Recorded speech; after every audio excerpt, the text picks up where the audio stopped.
ብዙ አመት ሰርታለች እና ለ12 አመት ሙሉ ሰርታለች። መጀመሪያ ሀገሯ ትዳር ነበራት በጓደኝነት ማለት ነው። ከዛ አንድ ልጅ ወለደች። ከወለደች በኋላ ወደ ስደት መጣች። ወደ ስደት ከመጣችም ከሱ ጋር ናት። የምትሰራው ብር ወደ እሱ ነው የምትልከው። ከዛ እዚህ እየሰራች እሱ ብር እየተቀበለ ቤት አሰራ። የመምህራን ቤት የራሱ ቦታ ተሰጥቶ ቤት አሰራና ከ12 አመት በኋላ ስትሄድ ብር ነው ያበደረችኝ እንጂ ሚስቴ አይደለችም፣ ፈትቻታለሁ እና የተወሰነ ብር ነው የምሰጣት እንጂ ግማሹ አይደርሳትም ለሷ ብሎ ካዳትና ይሰማል። አዎ እየሰማሁሽ ነው። ቀጥይ። እንደዚህ ያላትና እሷም ይገባኛል እኔ ባለትዳሩ ነኝ በስመ ስላሴ እንደዛ አለች። ከዛ በኋላም በሽማግሌ ተያዙ። በሽማግሌ ከተያዙ በኋላ እኔ የትዳር ወረቀት አላደርግም፣ ትቀመጥ ከሆነ ትቀመጥ፣ የማትቀመጥ ከሆነም አልፈልጋትም አለ። ከዛ እሷም ቤተሰብም የማትፈልጋት ከሆነ የሚገባትን ሰጠህ የሚገባትን ስጣትና ከልጇ ጋር ትሆን ምናምን ባሉት፣ እሷ ደግሞ ከትዳሬ ነው የምሆነው ወረቀትም የትዳር ወረቀትም ባላደርግ ከሱ ነው የምሆነው ብላ እምቢ አለች። እና ከምን የተነሳ ነው? ከቤተሰቦቿ ደግሞ አትስማማም፣ ትሳደባለች። ለእናቷ ለአባቷ፣ ለኛ አትቀርበንም። መልካም እና በምን ቅረባት? ትሳደባለች። ስንደውልም አትደውሉ፣ የራሳችሁ ጉዳይ አትጠይቁ ነው የምትለው። ለእናቴ ለአባቴም ትሳደባለች። አትደውሉልኝ ነው የምትለው። በምን ምክንያት አትደውሉ የምትለው? ዝም ብላ እንዲሁ ተበሳጭታ ነው? በተፈጠረው ድርጊት ተበሳጭታ ነው ወይስ ከቤተሰብ ጋር የሆነ ማተስማማበት? ከድሮ ጀምሮም እዚህ እየሰራች እያለች በራስሽ አድርጊ፣ እሱ አይፈልግም። በእርግጥ ልጅ አለች፣ ከመሀላችሁ ልጅ አለች፣ ለልጅሽ አድርጊ፣ ከሱ ጋር ግን አትሁኒ ነው የምንላት እኛ ማለት ነው። ምን አገባችሁ ትለናለች። ምን አገባችሁ? አያገባችሁም እያለች ትሳደባለች። በዚህ የተነሳ ማለት ነው። አሁን ጭራሽ አትደውልኝ ብላ ለእናቴም ለአባቴም ሰድባ ትሳደባለች። በቃ አትደውልኝ። እነሱ ደግሞ ስለማያስችላቸው ይደውላሉ።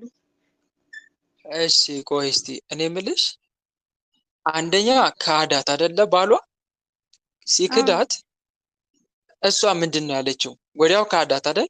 አሁን አንቺ ገንዘብ አበደርሽኝ እንጂ ከአንቺ ጋር አልተጋባውም፣ አብረን ንብረት አላፈራንም ሲላት ምን አለች እሷ?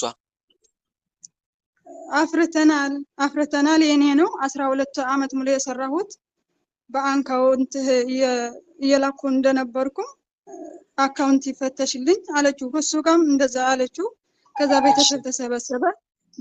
የሱ ቤተሰብ የእሷ ነው፣ ቤቱም በእሷ ነው የተሰራ፣ ቦታው ያንተ ነው፣ በእርግጥ ያንተ ነው ቦታው። እሺ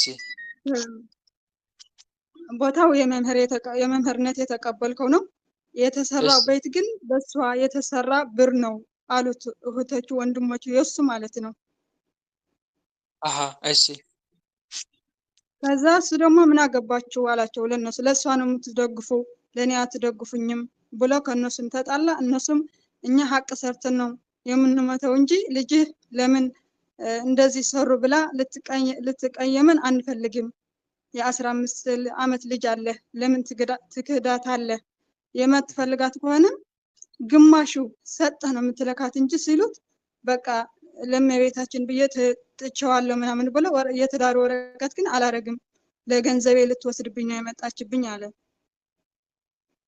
ስለዚህ ገንዘቤን ብላ ነው፣ ስለዚህ እኔ ገንዘቤን አልሰጣትም፣ በእሷ ገንዘብ የሰራሁትን ገንዘብ አልሰጣትም ነው። ዝም ብላ ግን ትኖራለች? እንዴት ዝም ብላ ትኖራለች? ከኔ ጋር ዝም ብላ ትኖር ትሆነ ትኖራለች፣ በትዳር ዝም ብሎ ማለት ነው፣ ወረቀት የሌለው። እሺ እሷ ደግሞ ወደ ስደት እመጣለሁ አለች። እኛ ደግሞ በጣም ተጨነቅኩኝ። ለስደት ለዚህ አመት ሙሉ ኖራ ይሄ ሁሉ የተፈጠረው ቆይ እኔ የምለው ወደ ስደት ወጣለሁ አለች የሚለው ነገር ከስደት ከተመለሰች በኋላ ነው እንደዛ አላት?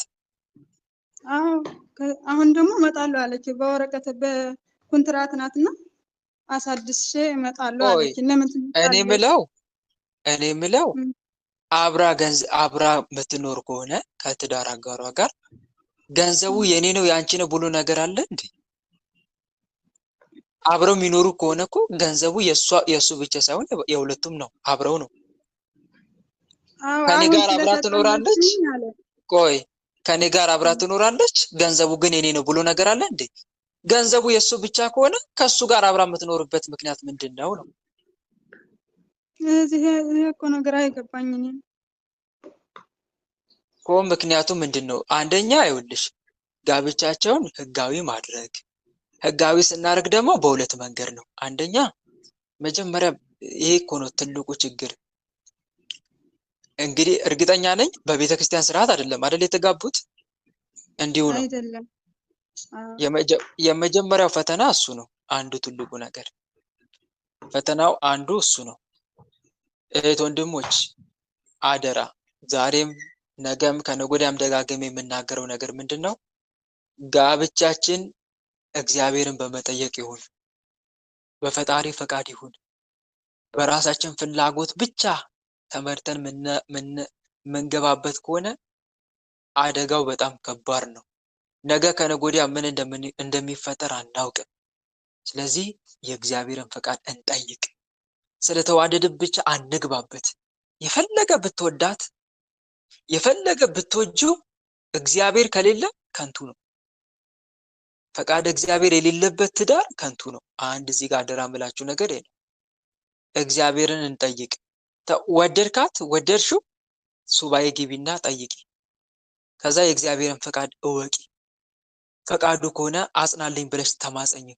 አጽናልኝ ብለህ ተማጸን። ከዛ አብረ ኑር፣ አብረ ጸልይ። መንፈሳዊ ሕይወት ይኑራችሁ። ቤተክርስቲያን ባወቀችው በቅዱስ ቁርባን ሕይወት ተጋቡ። ከዛ በኋላ ኑሮ መቀጠል ይቻላል። ካልሆነ ግን ከባድ ነው። አንዱ ይሄ ነው። ሁለተኛ ደግሞ በህጋዊ በዓለማዊም ልክ እንደዚሁ ማታወቅ አለበት። ምክንያቱም አብራችሁ ንብረት ብታፈሩ ያኛው ደግሞ እንዳይክድ በእንደዚህ አይነት ነገር ውስጥ እንዳይፈጠር በዛኛው መንገድ ማጽናቱም መልካም ነው፣ ክፋትነት ስለሌለው ማለት ነው። ግን አሁን እዚህ ጋር መረዳት ያለብን አንድ ነገር አለ። በጣም አስቸጋሪው ነገር ደግሞ ምንድነው? የእህትሽ ሰዎችን አለመስማቷ፣ ሲናገራት አለመስማቷ ነው። አብሬ እቀጥላለሁ ማለቷ መልካም ነው። እሱም አብሮ ለመኖር ፈቃደኛ ከሆነ ጥሩ ነው፣ መልካም ነው። ግን ግራ አጋባል ትንሽ ጥያቄሽ እህቴ። ምክንያቱም የእሱ ንግግር ስትነግሪ አብራኝ ትኖራለች፣ ገንዘቡ ግን የኔ ነው። እንዴት ነው እንዴ? በጣም ግራ የሚያጋባ ነገር ነው።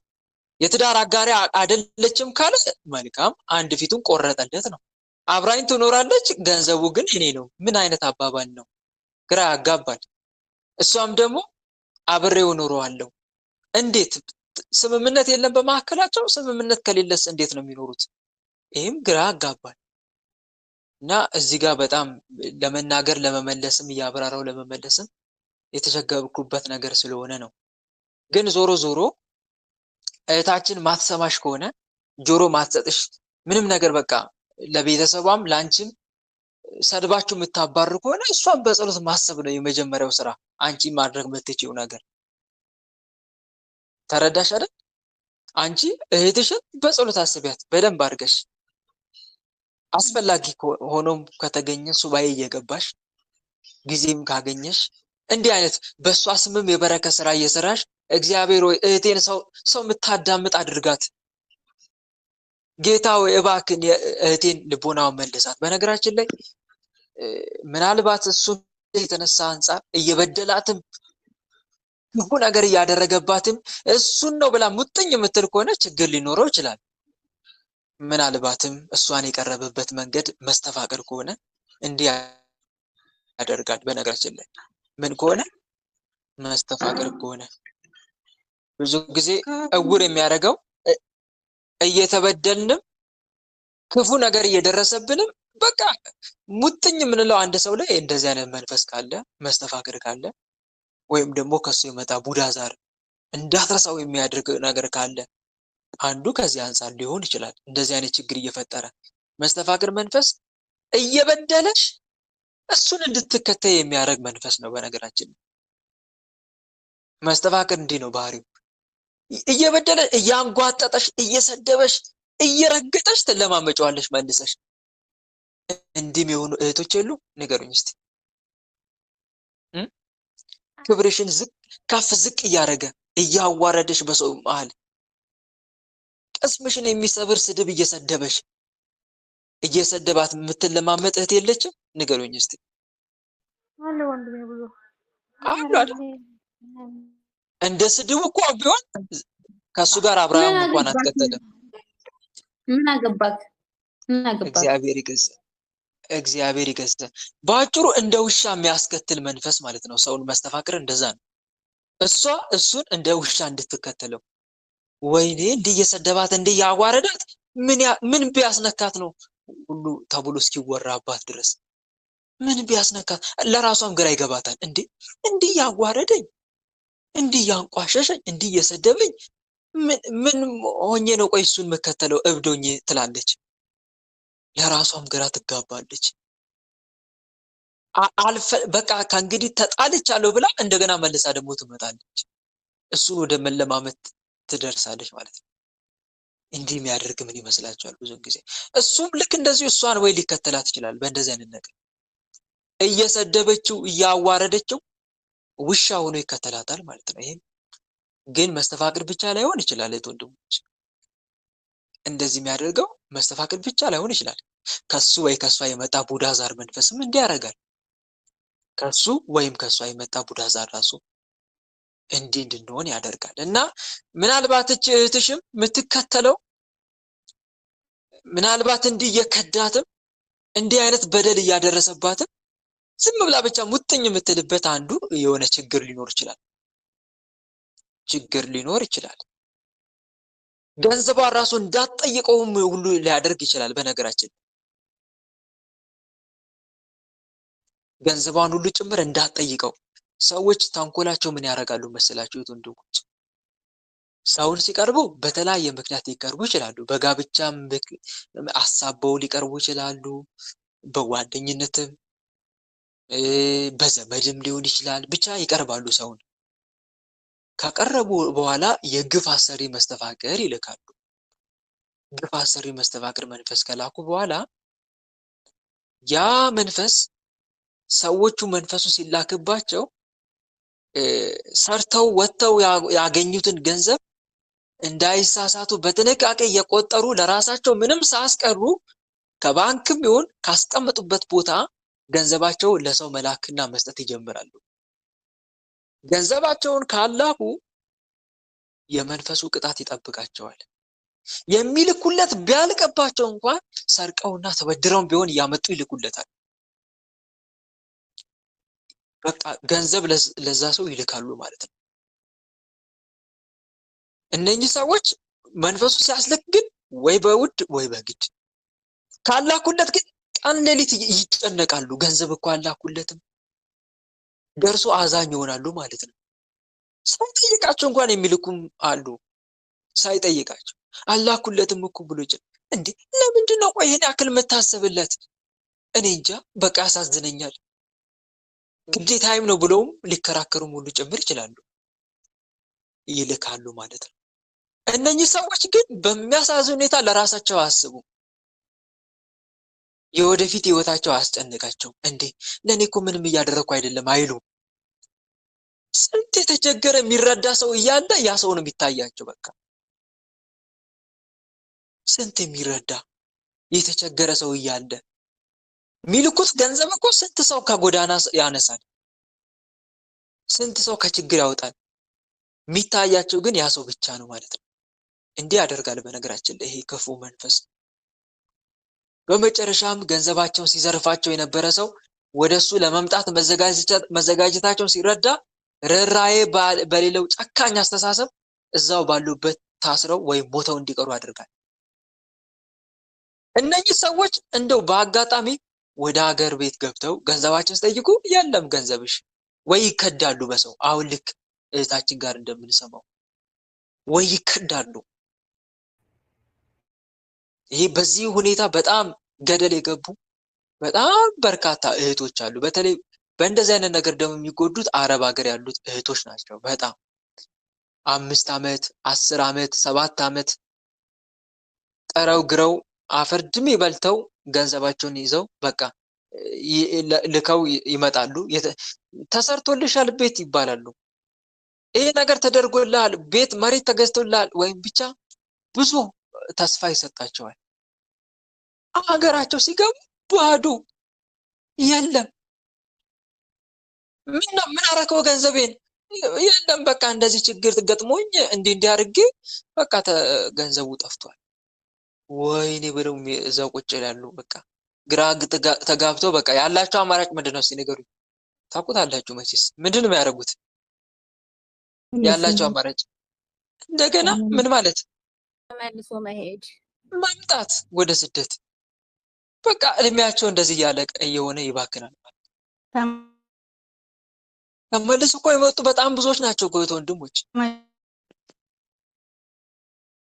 ተመልሰው ወደ ስደት የመጡ እህቶች በእውነት በጣም ብዙ ናቸው። እኔ ብዙዎች አውርተውኛል። ይሄው ወደ ሀገሬ ተመለስኩኝ፣ እገሌ ወይ ጮኛዬ እንደዚህ ገንዘቡን አጥፍቶ ጠብቀኝ እንደገና ተመልሼ መጣሁ ያለች እህት አለች። አንዷም ልክ እንደዚህ ወንድሜ ገንዘቤን አጠፋ እንደገና ተመልሼ ወደ ስደት መጣሁ ያለችኝ አለች። ያወሩኝ እንደዚህ ሆኖ ሜዳ ላይ የቀሩ በጣም ብዙዎች ናቸው።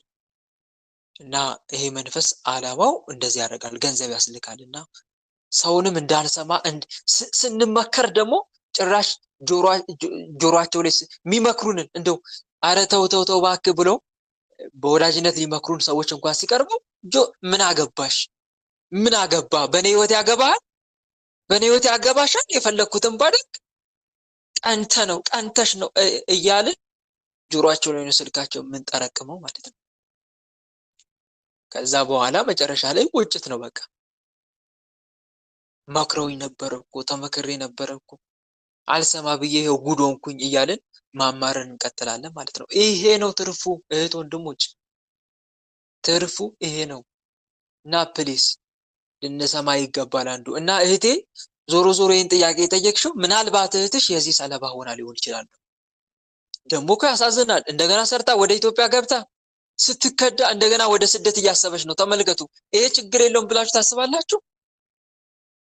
የመናፍስ ሴራ የለውም ብላችሁ ታስባላችሁ? ወንድሞች እስቲ እንዲሁ ስታዩት ራሱ ሴራ የለውም።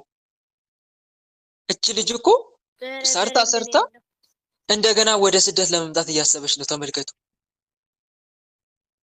ምንድነው ታዲያ ትዳር ነው የሚባለው? ምናልባት ይሄ ሰው ለአንድ ዓላማ ነው የቀረባት ማለት ነው። እንግዲህ እያሰራት ነው ማለት። አሁንም እኮ ወደ ስደት መታ ደግሞ እኮ ገንዘብ ልትልክለት ነው ማለት ነው። አልፈልግም ብላለች ቤተሰቦቿን። እንግዲህ ችግር ምናልባት አሁንም እኮ ችግር ይኖረዋል። ምናልባት ቤተሰቦቿን አልፈልግም ብትለው የምትሰድበው በጤናዋ አይደለም። ቤተሰቦቿን ምናልባት እንድትጠላ የሚያደርግ መንፈስም ተልኮ ሊሆን ይችላል። እንድትጠላ፣ እንድትሰድ፣ እንዳታቀርብ። ምክንያቱም ከቀረበቻቸው ይመክሯታል፣ እንዳይመክሯት፣ ቀልቧን እንዳይመልሱ ሊሆንም ይችላል። ቤተሰቧን እንድትጠላ አርግ እኮ ተብሎ እኮ ይላካል። አብዛኞቻችን ቤተሰቦቻችን እኮ ኢግኖር የምናደርገው ወደን አይደለም። ቤተሰቦችን ሳናግር ያስጠላኛል የብዙዎቻችሁ ጥያቄ ነው። ተሳሳትኩ? ንገሩኝ እስቲ እውነቷን እንነጋገር። አብዛኞቻችን ወደን እኮ አይደለም ቤተሰቦቻችሁ የምትጠሉት። በቃ ላናግራቸው ስል ያስጠላኛል፣ ስልክ ልደውል ስል በቃ ይደብረኛል። ከምን አንጻር? እውነት ይሄ በጤና ነው? እንዴት ወላጅ ይጠላል? ስንት ወጥቶ ወርዶ እኮ እናት 9 ወር ከ5 ቀን ያማጥ እንትን የተሸከመችን ይረሳል? እኛን ለመውለድ ያማጠችው ምጥ ይረሳል? አልበላ አልጠጣ ብለው ያሳደጉን ያኔ ተንከራተው ከሰው በታች ሆነው ያሳደጉት ወላጆቻችን እውነት ይረሳሉ? እውነት የምንጠላቸው እውነት ችላ የምንላቸው ያለ ምክንያት ይመስላችኋል? ምክንያቱም አለው። የገዛ እህት እንዴት አልፈልግም እንዴት ይሰደባል? ምክንያት አለው እህት ወንድሞች። እና እህታችንም ያለ ምክንያት አይደለም የምትርቀው። አልፈልጋችሁ የምትለው ምን አገባችሁ የምትለው የምትሳደበው ያለ ምክንያት አይደለም። ከይዛ ነው። እንደገና ሁለተኛ ስደት ልትመራ ነው። ተመልከቱ። በቃ እድሜዋ በከንቱ ሊባክን ነው ማለት ነው። እና አንድ ነገር መረዳት ያለብን ነገር ይሄ ነው። ስለዚህ አሁን የእህታችን ናት ይህን ጥያቄ ጠየቀችው። እህቴ ምን ላድርገው ከሆነ አንድ ለአንድ ወደ ፈጣሪ መጮህ ነው። በቃ ለእህትሽ ወድ አይደለማ ተይዛ ነዋ። በምትችው መንገድ እህትሽን ለማዳን ጥረት ማድረግ ነው ያለብሽ ነገር። እንዴት ነው የምታድኛት ነው ዋናው ቁም ነገር። ለዚህ ሁሉ ደግሞ መሰረት የሆነ መንፈስ ሳይኖር አይቀርም። መተት እንዲመተትባትም የአንበሳውን ድርሻ የሚጫወት መንፈስም ሳይኖር አይቀርም። ዛር እሱ እኮ ነው በነገራችን ላይ ወንድሞች፣ ለመተቱ ለሰላቢው ትልቁ መሰረት የሚይዘው ምን እንደው ታውቃለህ? ዛር እኮ ነው። የቤተሰብ ዛር ሰው እንዲመተትብን ሰው በምቀኝነት እንዲነሳብን የሚያደርገው ማን እንደው ታውቃላችሁ? ዛር እኮ ነው ትልቁ ሚና የሚጫወተው። አውራ ሆኖ ሌሎችን መናፍስት ከኋላ የሚያሰልፈው እኮ ዛር ነው። ዛር መንፈስ በእውነት ከባድ ነው በነገራችን ላይ ዛር እኮ ይሄ ምክንያቱም ባህሪያችንን አጥንቶታል። ስር መሰረታችንን የሚያውቅ መንፈስ እኮ ነው ዛር ማለት። ደካማ ጎናችን የቱ ጋር ስንነካ ወዲያው እጅ እንደምንሰጥ እኮ የሚያውቅ መንፈስ እኮ ነው ዛር ማለት።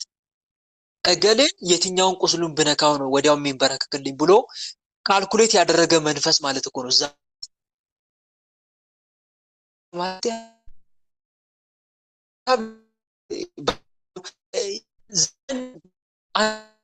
ኮንትሮል ነው። መንፈሳዊ በዓል ላይ የገነባ ሰው ነው። በዓል ላይ የገነባ የሚመስለው ተግባር ቤቱ በዓል ላይ ሰራ ጎበዝ ሰው ይላለን። ግን በዓል ላይ ይሰራ ማለት መንፈሳዊቱን ከጀምሮ ይቆጣጣል። ጠላት ለመዋጋት ብቻ አይደለም ልብዝር ለመቆጣጠር ፈጣሪ ፍለጋ የአምላክን ፍቅር ተከስትና የአምላክ ፍቅር ገው በፍጹም መንፈሳዊ ቅናት የምትነሳ መንፈስበት እንዲያው ነው ዛርን ብጥስጥሱን የሚያወጣው። የዛር መረብ መበጣጠስ የሚችል እንዲህ አይነት ሰው ነው በነገራችን ላይ። እንዲህ አይነት ሰው ነው። እና አንድ ዛርም አለ ነው ዋናው። መተት ካለ ዛር አለ፣ ይሄን እንዳትረሱ እሺ። ጭስ ካለ ምን አለ? እሳት አለ አይደል? ጭስ ካለ እሳት አለ ማለት ነው። መተትም ካለ ቡዳ ምናምን እነኚህ ካሉ ዛር አለ ማለት ነው። ምንም ጥርጥር የለውም። እሱ ነው የሚያዘው ከስር ሆኖ። እና አንድ የምንረዳው ነገር ይሄ ነው። ስለዚህ እህቴ ለእህትሽ ስትጸልይ ለራስሽም ጭምር እየጸለሽ መሆን አለበት። ለራስሽም ጭምር እየጸለሽ። ስለዚህ ጥያቄውን አላስፋውና እህትሽን በተመለከተ ሱባኤ ግቢ፣ አምላክ ልቧን እንዲቀይር ሰውን እንድትሰማ አርጋት። አምላክ ሆይ ቤተሰቦቿን ከቤተሰቦቿ እንድትርቅ እኛን እንዳትሰማን የሚያደርገውን ክፉ መንፈስ እባክህ እህቴን ያዝላት እያለሽ ከእንባ ጋር ሆነሽ ጸልይላት። እየጸለሽ ለመምከር ሞክሪ። እሷን ብዙን ጊዜ ወንድምና እህት ደካማ ጎን ይታወቃል አይደል? እህት ወንድሞች፣ ወንድም ከሆንክ የወንድምን ደካማ ጎን የሚሸነፍበትን አታውቅም? እኔ አሁን አውቃለሁ የእህቶቼን የወንድሜን። አንድ ወንድም አለኝ፣ 3 እህቶች አሉኝ። እኔ አንድ ወንድም 3 እህቶች አሉኝ። የራሴ ወንድም የሚሸነፍበትን ደካማ ጎኑን አውቃለሁ። እንዴት አድርጌ እሱን መያዝ እንደምችል አውቅበታለሁ። የ3 እህቶቼንም እንዴት አድርጌ እንደሚይዛቸው እንደማገኛቸው አውቃለሁ እንዴት ቃሌን እንዲሰሙኝ የማድርግበትን ሲስተም አውቃለሁ። እናንተም ታውቃላችሁ።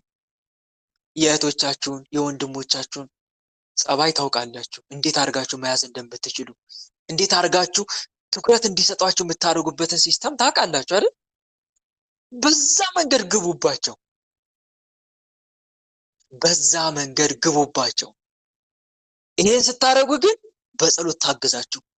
እግዚአብሔር ሆይ እህቴን ሰጥቻለሁ። እግዚአብሔር ሆይ የእህቴን ልብ ክፈት።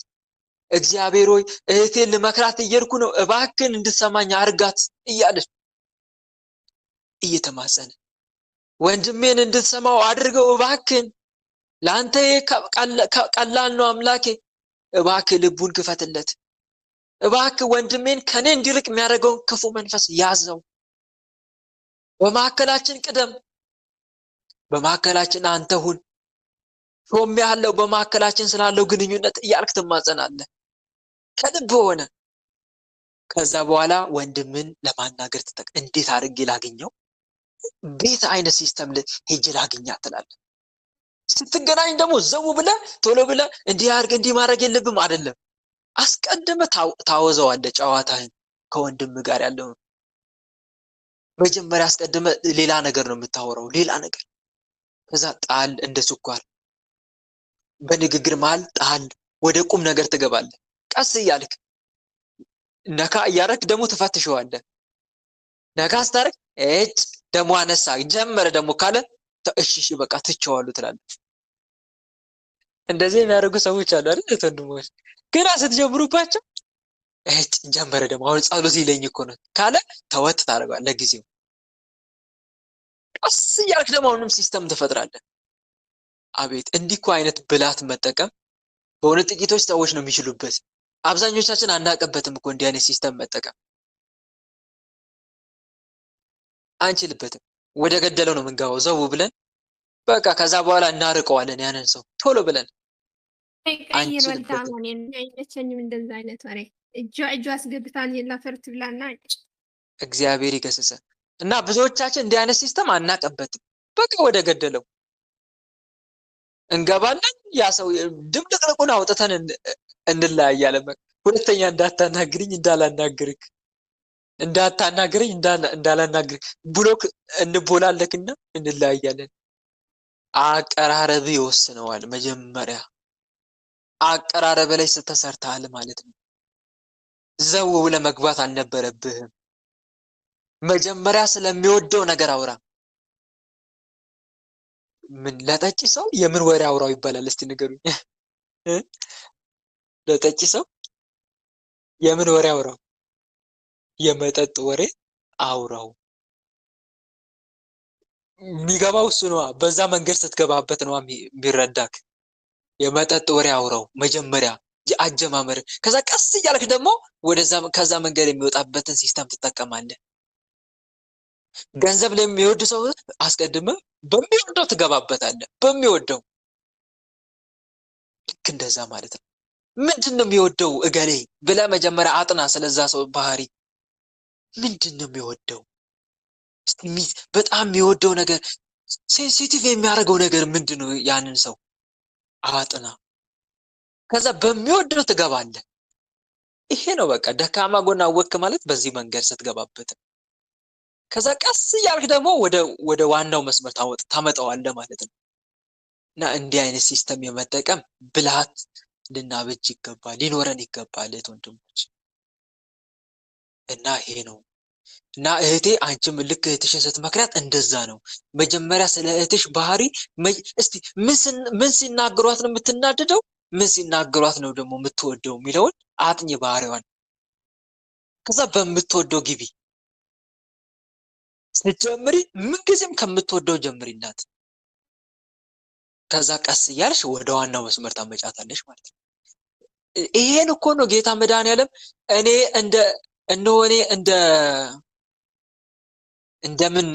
በምን በኩል እንደምን ልካቸዋለሁ ነው ያለው ማቴዎስ 10:16 ላይ። እነሆ እኔ እንደ በጎች በተኩላዎች መካከል እልካቸዋለሁ። ስለዚህ እንደ እባብ ልባሞች፣ እንደ እርግብ ምን ሁኑ ነው? እንደ እርግብ ምን ሁኑ?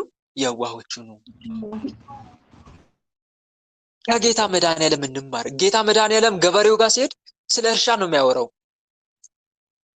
ወንጌል ላይ እኮ ተጽፏል። ማቴዎስ ወንጌል አሁን 13 ላይ እርሻ የሚያርሱ ጋር ሲሄድ ስለ ዘር ያወራል። እነሆ ዘሪ ሊዘራ ወጣ ይላል።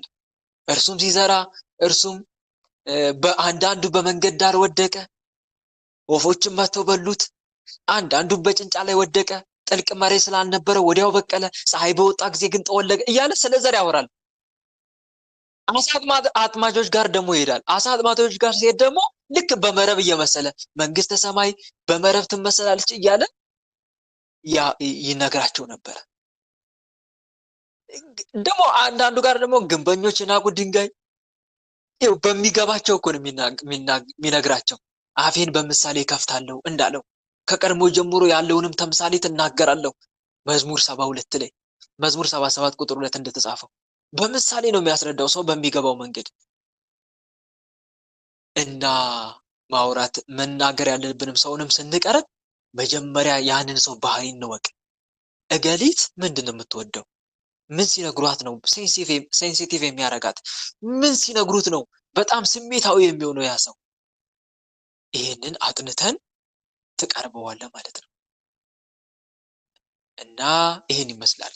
እና እህቴ በዚህ መልኩ ምከሪያት ለማለት ያክል ነው። እሺ ካበዛው ይቅርታ።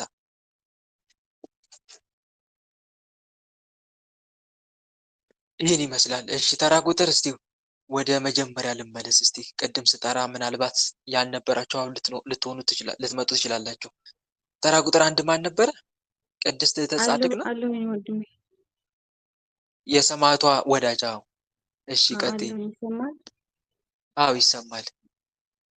ቃልዎት ያሰማልን። አመሰግናለሁ። አሜን እህቴ። ጥያቄ በእናቴ ጉዳይ ነው። እሺ እናቴ ንስሐ ስትገባ አባት ንስሐ ስትሄድ ማለት ነው፣ ወደ አባት ንስሐ። እሺ ከዛ በጣም ያማታልና ንስሐ እንትን ስትል በስላሴ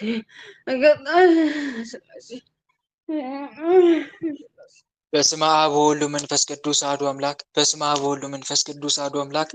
በስመ አብ ወወልድ ወመንፈስ ቅዱስ አሐዱ አምላክ። ቅዱስ እግዚአብሔር፣ ቅዱስ ኃያል፣ ቅዱስ ሕያው፣ ቅዱስ ኤልሻዳይ፣ ቅዱስ አዶናይ፣ ቅዱስ ጸባኦት፣ ቅዱስ ያህዌ፣ ቅዱስ ኢየሱስ፣ ቅዱስ ክርስቶስ፣ ቅዱስ አማኑኤል፣ በአብ በወልድ በመንፈስ ቅዱስ ስም፣ በኃያሉ በመድኃኒዓለም ስም፣ በቅድስት ድንግል ማርያም ስም፣ በቅዱስ ሚካኤል፣ በቅዱስ ገብርኤል፣ በቅዱስ ሩፋኤል ስም፣ በሰማዕቷ በቅድስት አርሴማ ስም። አንተ ውስጥ ያደፈጥክ ማነህ?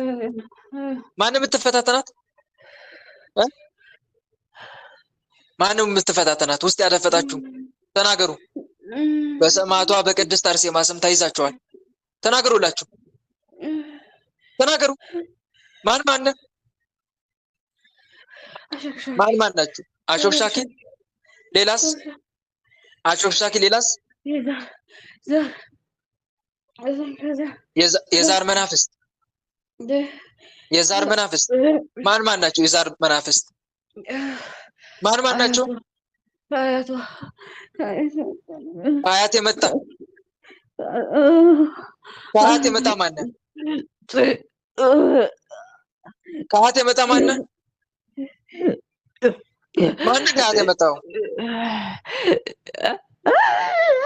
ከአያት የመጣው ማን ነው? ተናገሩ። በሰማዕቷ በቅድስት አርሴማ ስም ከአያት የመጣው ማን ነው? ከአያት የመጣው ማን? አንተ ከአያት የመጣው ማን ነው?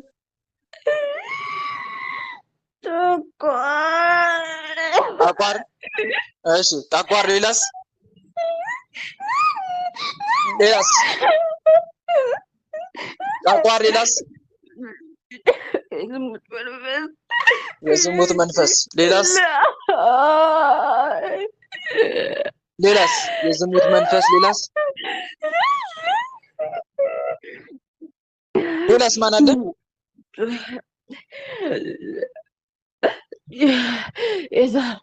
የዛር ሙስሊም የዛር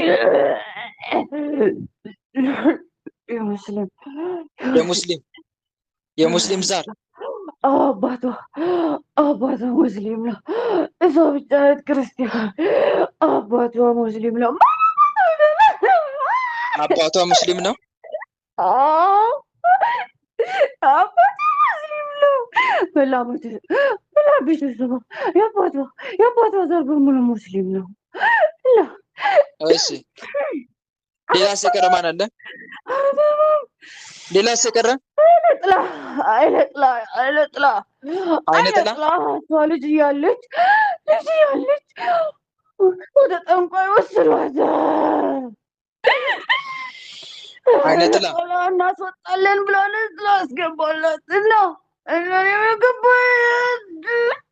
እሺ ሌላስ ሌላስ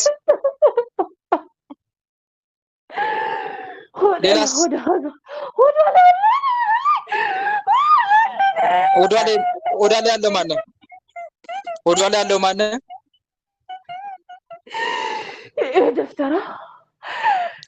የደብተራ በልጅነቷ በምግብ አርጋዜ ለችዋል የደብተራ እናጠራጥረንም አለን እናጠራጥራታለን። የሙስሊም ዘር ስላላት እናጠራጥራታለን። በቃ እና ማን አላት? እሺ በንስሐ አባት በኩል የምትፈታተን አለ? በንስሐ አባት በኩል የለም። ብቻ ግን እናቷ አሁን ቆርባ ስላለች ስለቆረበች ቡና አልተወድ ብላለች። እሷ ደግሞ አንድ ጊዜ ትጨቃጨቃታለች። ጥያቄውም ይህ ነበር። ጥያቄውም እናቷ እየቆረበች እንዴት ነው ቡና የምትጠጣው እያለች እና ጥያቄው ደግሞ የእናቷ አባት ንስሐ ማለት ነው። የእናቷ አባት ንስሐ እናቷ ያማታል፣ ህመም አለባትና ንስሐ መግባት ፈልጋ አንቺ ያምሻል ቀኖና አልሰጣሽም ምናምን ብላ አልተቀበለችም። ቀኖና እንዴት ምናምን ብላ ልጅቷን ጠየቀቻት ለእናቷ። እንዴት ቀኖና ሳትቀበይ ንስሐ ትገቢያለሽ ምናምን ስትላት አባት ንስሐ እንደዚህ ያለኝ ብላ ቆይታ ደግሞ ቆረበች። ስቆርብም ቡና ልታቆም አልቻለችም እና ጥያቄዋ ነበር እና አግብቻታለሁ የሚል መንፈስም አለውኝ። እስካሁን እሷ አግብቻታለሁ የራሴ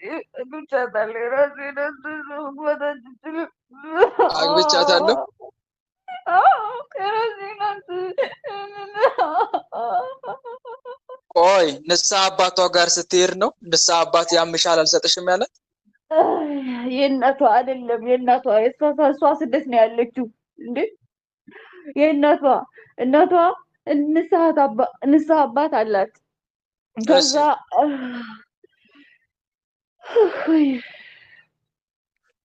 ንስሐ አባት አላት። እሺ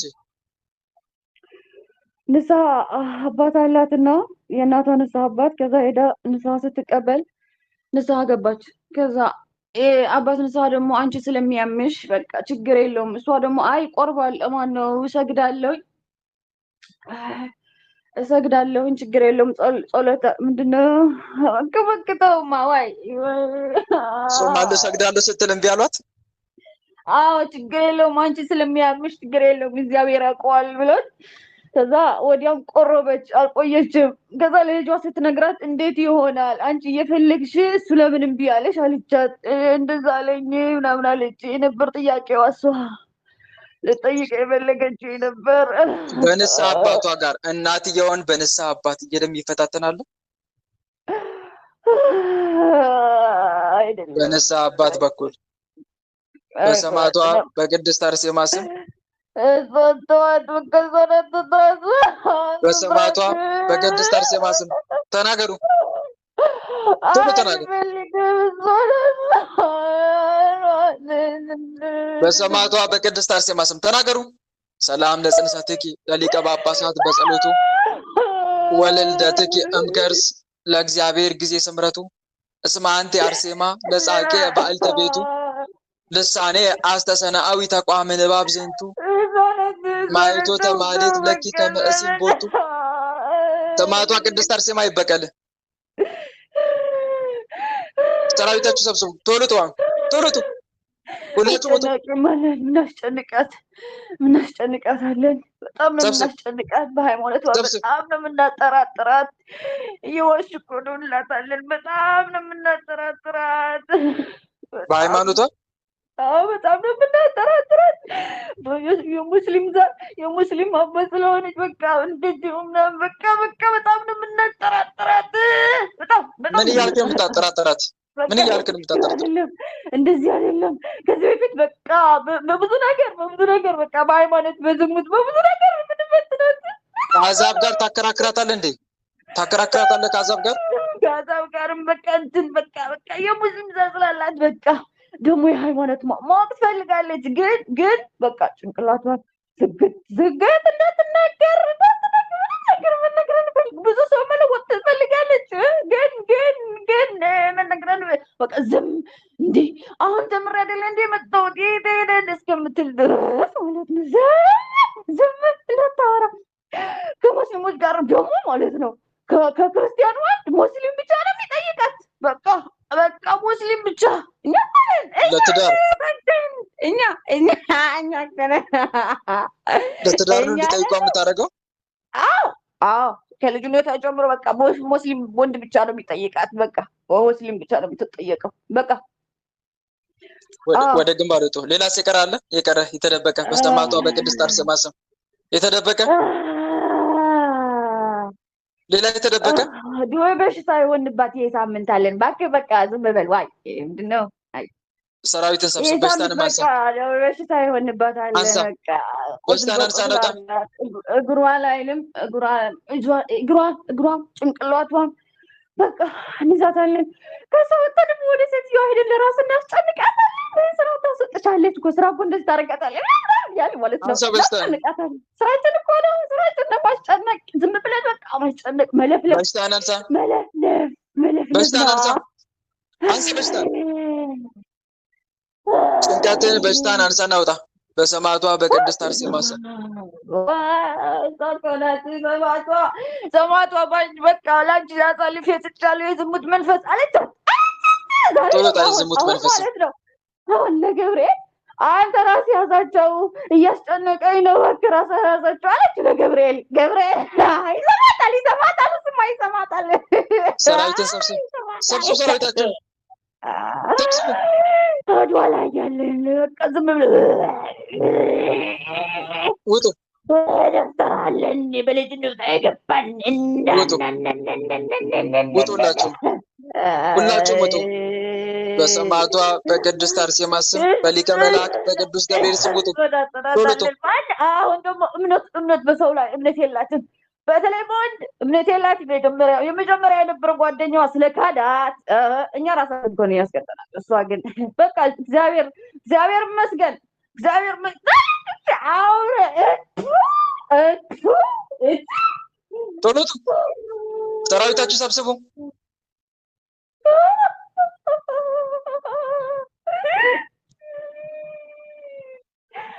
አሁን ምን መሰለህ ልንገርህ፣ የአያቷ ማለት ነው የአያቷ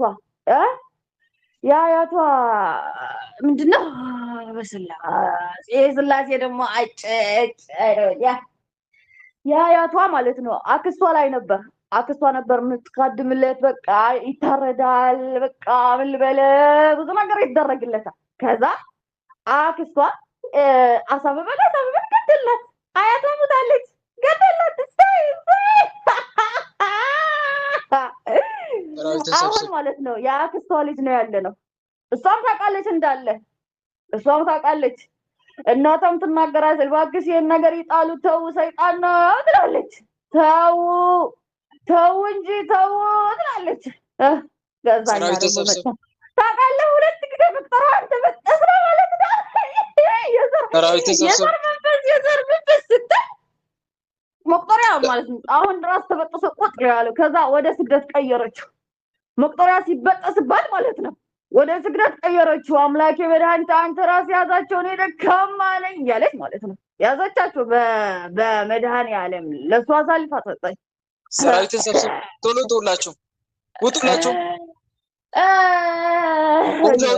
እንቆያለን። ሰላም ለከ ገብርኤል ሊቅ ነበልባለ እሳት ምውቅ ቀደስኮ መስዋዕቱ ለመልከ ጸዴቅ ከመተባረከነ በመስቀል ከዘወርቅ ገብርኤል ማይከሌነ ተዋኔ በጽድቅ ሊቀ መላእክት ቅዱስ ገብርኤል ይበቀል። ሰብስብ ሰራዊት ተወጣ ሁላችሁም ውጡ። የቤተሰብ የዛር መናፍስ የሶሻል ሚዲያ ከሶሻል ሚዲያ የመጣንም አለ።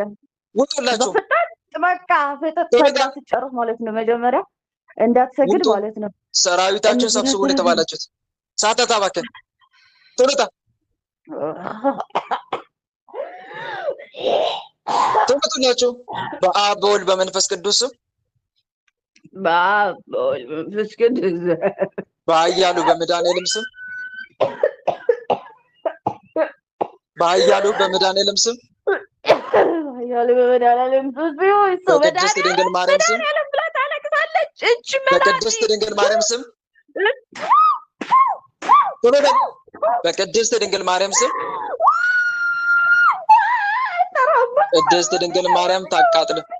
በቅድስት ድንግል ማርያም ስም ሰላም ለኪ እንዘንሰግን ብለኪ ማርያም ምንን አስተበቋኪ ማረዌናዊ ተማይጸንብኪ በእንታና ምኪ ወኢያቄም አቡኪ ማህበረነ ዮም ድንግል ባረኪ። ቅድስት ድንግል ማርያም ታቃጥል። በቅድስት ድንግል ማርያም ስም ቶሎ በል። በቅድስት ድንግል ማርያም ስም በቅድስት ማርያም ስም በቃ በቅዱስ ሚካኤል በቅዱስ ገብርኤል በቅዱስ ሩፋኤል ስም ቅዱስ ሚካኤል ቶሎ በል። ሰዓት ተባክናተ በቅዱስ ሚካኤል በቅዱስ ገብርኤል በቅዱስ ሩፋኤል ስም ቅዱስ ሚካኤል ከልጅነቷ ጀምሮ ነው የሚጠብቃት። በተለይ መልአክ ቅዱስ ሚካኤል ይበቀል። አውራ ተባልከም አውራ ተባልከም በቅዱስ ሚካኤል በቅዱስ ገብርኤል በቅዱስ ሩፋኤል ስም በቅዱስ ሚካኤል በቅዱስ ገብርኤል በቅዱስ ሩፋኤል ስም ኧረ እሱ የዝሙት መንፈስ ስላታሰል በቅዱስ ሩፋኤል ስም አትናዝም ያተ ቅዱስ ሩፋኤል ስም በቃ እሺ። ዋይ በሰማዕቷ በቅድስት አርሴማ ስም ዋይ በሰማዕቷ በቅድስት አርሴማ ስም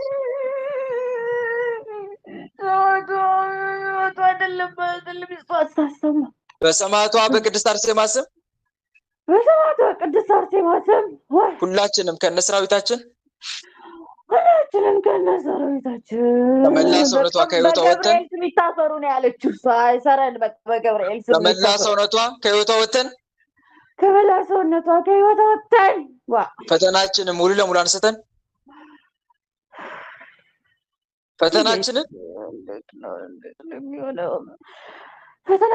አንስተን ስራችን አቁመን ከወዷ ከማህፀኗ ከወዷ እንለቃለን። ከወዷ ከማህፀኗ ማህፀኗ ግን በቃ መቆየት እንፈልጋለን። በተለይ ሰማዕቷ ቅድስት አርሴማ ትበቀል። በዝሙት መንፈስ ሰራዊት ሰብስብ መቆየት እንፈልጋለን። ሰማዕቷ ቅድስት አርሴማ ትበቀል። በዝሙት እንፈትናታለን። ከልጅነቷ ጀምሮ እንፈትናታለን። ቅድስት አርሴማ ትበቀል። ነው እንዴ አትረብሽ አትረብሽ። ከማህፀኗ ሙሉ ለሙሉ ወተን እስከምንሽን ድረስ ምንም ስራ ላንሰራ አንሸኝም እንቆያለን። እስከምንሽን ድረስ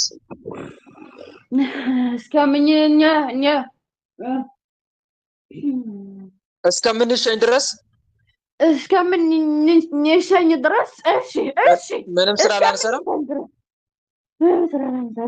ሰማይና ምድርን በፈጠረ በአጋዕዝተ ዓለም በቅድስት ሥላሴ ስም ሰማይና ምድር በፈጠረ በአጋዕዝተ ዓለም በቅድስት ሥላሴ ስም ከነ ሰራዊታችን ግንባር ላይ በትምህርተ መስቀል ታስረን ተገዝተናል። ከነ ሰራዊታችን ግንባር ላይ በትምህርተ መስቀል ታስረን ተገዝተናል።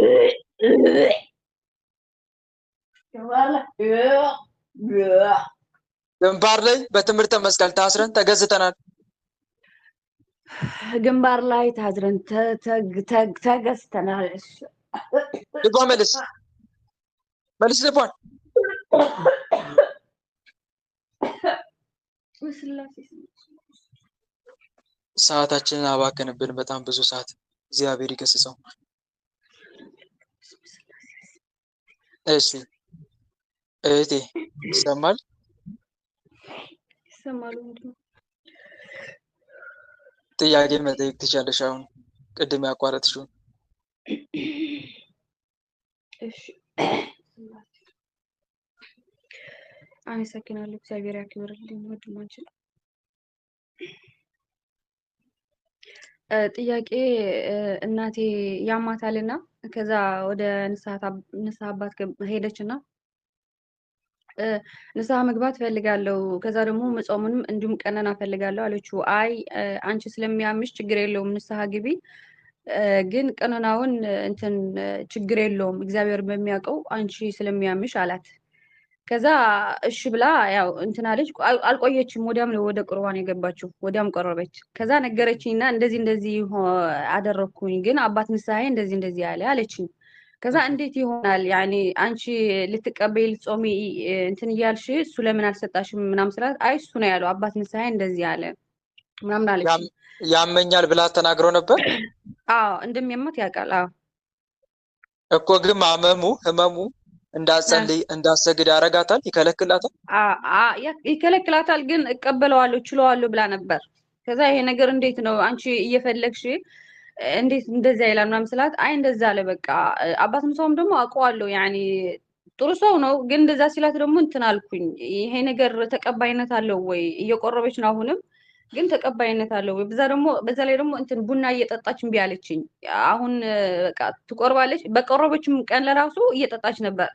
ከዛ እንደዚህ አይሆንም ምናምን ብያት የቆረበችበት ቀን ብቻ ነው የማትጠጣው እንጂ ሌላ ቀን በቃ በቡና እየተከታተነ እንትን አለኝ። መልካም። እሺ እህት አለምዬ፣ አሁን እዚህ ጋር መረዳት ያለብን ነገር ምንድን ነው? ከተናዘዘችበት አንዱ ኃጢአት ባዕድ አምልኮ ነው አይደለ? የዛር አምልኮ። አያቴ ላይ ነበር። አሁንም የአክስቴ ልጅ እንትን ብለዋለች። እሷም ታመልከው ነበር አይደል? አያት ታመልከው ነበር። ከዛ ደግሞ እሷ ስትሞት ወደ አክስቴ ሄደ። ወደ አክስቴ ሄደና ከዛ አክስቴ ከገደለ በኋላ አሁን ደግሞ ያለችው የአክስቴ ልጅ ነው። እናትስ ባዕድ አምልኮ ትፈጽም ነበር? እናቴ እንትን አትልም፣ ግን በቃ በዚህ ይፈታትናታል በቡና በቃ ራሱ መንፈሱ መጥቶ ይሄ ቡና ስታመልክ ይሄ በባዕድ አምልኮ መልክ ማለት ነው። ቡና የምትከብረው አይደለም ዝም ብላ ትጠጣለች እንጂ እኔ መጠጣቱ ነው እየቆረበች መጠጣቱን አቆሚ ነው የኔ ይሄ ችግር አለው እየቆረበች ብትጠጣ። መልካም። እንደ ቤተክርስቲያን ስርዓት በነገራችን ላይ ቀኖና የመቀበልና ያለመቀበል ሁኔታ አንድ ካህን ቀኖና መስጠት እንደ ቤተክርስቲያን ስርዓት አለበት። በእርግጥ እንደ ቤተክርስቲያን ስርዓት ቀኖና መስጠት አለበት። ቀኖናው ደግሞ ለሁሉም ተመሳሳይ አይነት ቀኖና አይደለም። እንደ ኃጢአቱ መጠን ነው። እንደ ኃጢአቱ መጠን ደግሞ በምክር የሚታለፍበትም ጊዜ አለ። በተግሳጽ ማይካችሁን እየተቆጣጠራችሁ ተቆጣጠሩ። ማይካችሁን ማይክ የከፈትክ ካለ ማይኩን ተቆጣጠር። ማይካችሁን እየተቆጣጠራችሁ እሺ። እኔ ነኝ ፈልጌ የዘጋሁት። አሁንም አንደኛ የንስሐ ቀኖና እንደ እንትን ነው የሚታየው። እንደ ኃጢአቱ ንስሐ አባት እያየ ቀኖና ይሰጣል። ልክ የንስሐ አባት ቀኖና አሰጣት ሐኪም እንዴት ነው በሽታ ከመረመረ በኋላ ለበሽታው ተመጣጣኝ መድኃኒት ያዛል አያዝም? ያዛል አይደል? ለበሽታ መድኃኒት የሚሆን ልክ እንደዛ ነው። አንድ ንስሐ አባትም ለንስሐ ልጁ ቀኖና ሲሰጥ በዛ መልኩ ነው ማለት ነው። እንደ ኃጢአት ክብደት ይመለከታል። ታዘዋል እኮ ካህናት ቀኖና ምን አይነት ቀኖና መስጠት እንዳለባቸው አለ መጽሐፍ፣ የንስሐ ቀኖና መጽሐፍ አለ። በዛም ልክ ይሰጣሉ ማለት ነው። እና በምክር የሚታለፍ ሁሉ ኃጢአትም ጭምር አለ። በነገራችን ተግሳጽና ምክር ማለት ነው። ይሄ ፍትሐ ነገሥትም ይናገራል። ኤጲስቆጶስ እንዴት ለንስሐ ልጅ ንስሐ መስጠት እንዳለበት ሁሉ ያብራራል። እና ዞሮ ዞሮ ይሄ ሁሉ ያትታል፣ እዚህ ውስጥ ሁሉ ይካትታል። እንዲሁም ደግሞ ጾም ብቻ የሚታዘዝም አለ። ጾም የሚታዘዝ አለ፣ ስግደት የሚታዘዝ አለ፣ ምጽዋት የሚታዘዝ አለ። ብቻ እንደ አቅሙ ይደረጋል። ይሄም ያ ሰው በሚችለው መጠን ማለት ነው። ምን ይችላል ተብሎ ታይቶ ያለ ቀኖና ግን ዝም ብሎ አይታለፍም። ያለ ቀኖና ዝም ብሎ አይታለፍም። በይሉንታም አይታለፍም። ለምሳሌ በዘመድ ለዚህ ልሰጠው ነው በሚል አይታለፍም።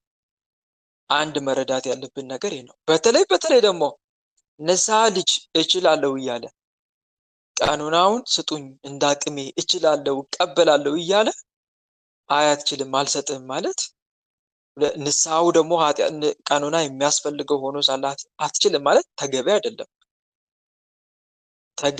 አይደለም እና የግድ ንስሐ ቀኖና መሰጠት አለበት ነው እንደ ቤተክርስቲያን ስርዓት። አሁን እናቴ የገባችው ንስሐ ተቀባይነት አለው ወይ ሲለው ይሄ ፈጣሪ የሚያውቀው ነው። ግልጽ ነው አይደል? እኛ ተቀባይነት አለው የለውም ብለን መወሰን አንችልም። እሱ የፈጣሪ ፍርድ ነው። እግዚአብሔር አምላክ የእሷን ንጽህናዋን ልቧናን ተቀብሎ የሚያየው ቀኖና የሚሰጣት ማን ነው? ኃጢአቷን ይቅር የሚለው እግዚአብሔር አምላክ ነው። አንድ መረዳት ያለብን ይሄ ነው። ሁለተኛ ደግሞ ንስሐ መቀበላችን ተቀባይነት ማግኘቱና አለማግኘቱን ደግሞ ሱባኤ ገብተን መጠየቅም እንችላለን። በዚህ ጉዳይ ላይ ንስሐዬን ተቀብሎኝ ይሆን ብለን እግዚአብሔር አምላክን መጠየቅ እንችላለን። ኃጢአትነት የለውም። የምትጠራጠርም ከሆንክ በዚህ መልኩ። ሌላው ደግሞ አንድ ንስሐ አባት አለ እንበል እና ያ ንስሐ አባት ሁሌ ቀኑን አይሰጠንም። ዝም ብሎ ብቻ ይበቃል ሚለን ከሆነ ኃጢአታችን በተናዘዘ ቁጥር ሌላ ንስሐ አባት መቀየር አለብን። ዝም ብሎ ብቻ ያለ ቀኑና የሚያሳልፍ ከሆነ ማይሰጠን ከሆነ ይሄ ችግር አለ ማለት ነው። እና በዚህ መልኩ ነው ማየት ያለብን ነው። ተረዳሽኝ አይደል እህቴ? ምላሹ ይሄን ይመስላል። ሌላው በቡናው በኩል ደግሞ አግዣት በጸሎት። ምክንያቱም እንደ ልማድ ታውቂያለሽ አጋንንቱ ለምሳሌ ዛሩ በባዕድ አምልኮ ቡና ሲያስፈላ ቆይቶ ከሆነ ይሄንን እንድትተው አያደርጋትም በቀላሉ። እሱም መተው ከባድ ይሆንባቸዋል ብዙውን ጊዜ ወላጆቻችን። እንዲህ አይነቱን ነገር በሁለት መንገድ ነው ልናስተዋቸው የምንችለው። አንደኛ በጸሎት እግዚአብሔር አምላክ እንዲያግዛት፣ ቡናውን የምታቆምበትን ብርታት እንዲሰጣት፣ አቅም እንዲሰጣት። አቅም ያሳጣላት ጠላት። ምክንያቱም ለብዙ ጊዜ በዚህ ህይወት ውስጥ እንድትኖር አድርጓታል። እንድታሸንፈው አንደኛ በጸሎት አግዣት፣ ሁለተኛ ደግሞ ምከሪያት። ቀስ እያልሽ ነው የምትመክሪያት። በአንድ ጊዜ አይተውልንም። አጋጣሚዎችን ተጠቅመን እየመከርን ቅድም እንደነገር ባልኳችሁ ሜትድ አጋጣሚ ተጠቅመን እየመከርን እንደገና ደግሞ በጸሎት እግዚአብሔርን እየተማጸንን በዚህ ሁኔታ ነው ልናስተዋቸው የምንችለው ቀስ በቀስ ማለት ነው።